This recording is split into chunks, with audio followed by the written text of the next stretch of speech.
mbokk yi asalaamaaleykum daal leen nag jàmm ci seen i xibaar météo yi leen ANACIM di dégtal mbokk yi ñu ngi leen di yéegal ni température yi nga xam ni commencé woon na wàcc mi ngi wéy di wàcc ba tey ndax bi paas dinañ dem ba fukki degré ak juróom-benn moo nar a nekk température boo xam moo nar a gën a néew incha allah ci guddi gi jàpp suba teel bi ñu koy xaarandi nag foofu ci Kolda suba nag incha allah buñ ci yegg see ñoo ngi xaarandi température yoo xam ne dina xaw a yéeg tuuti ci bëccëg bi ndax daañu dem ba fanweeri degré ak juróom-ñett. ñu nar ko am incha allah ci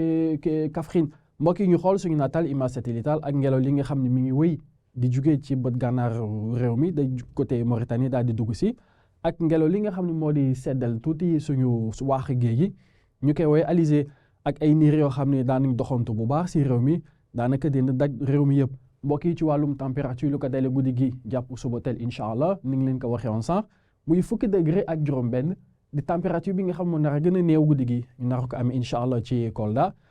Sédhiou jàpp Podor ñu nar fa amee incha allah fukki degré ak juróom-ñaar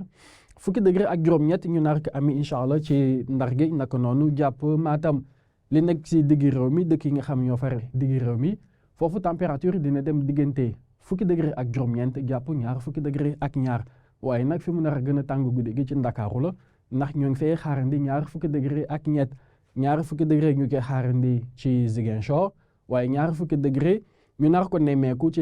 ak benn ñu nar ko nemmeeku Tambacounda ñaari fukki degré ci Bakel waaye fukki degré ak juróom-ñeent ci Kédougou mbokk yi bu ñu egsee incha allah suba ci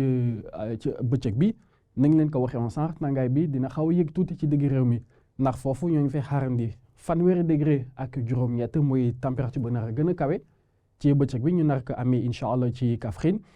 dëkk yi nga xam ñoo fare ci bët saalum réew mi li ko dalee Kaolack naka noonu Ziguinchor Sédhiou jàpp ba Kolda ñoo ngi fay xaarandi fanweeri degré ak ñeent jàpp fanweeri degré ak juróom fanweeri degré ak juróom-ñaar jàpp fanweeri degré ak juróom-benn diggante Tambacounda Bakel naka noonu ba ci Kédougou fanweeri degré it ak juróom itam ñu nar ko amee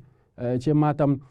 li dëkk yi nga xam ñoo nekk ci digg réew mi naka noonu ci bët gànnaaw réew mi foofu température yi dina yem diggante fanweeri degré ak ñett. jàpp fanweeri degré ak juróom fanweeri degré moo nar a doon température bi nga xam ni moo nar a gën a néew ci bëccëg bi ñu nar a ko nemmeeku ci Ndakaaru mbokk yi lii moo gënoon fës ci xibaar yi nga xam ne amoon nañ mbégte dégtal leen ko waaye nañ leen koy faral di waxee xibaar yi mi ngi wéy di ami ci li nga xam ne moo di suñu ay xarale yees ñu leen di ñaanal guddi jàmm asalaam jërë ngeen jëf.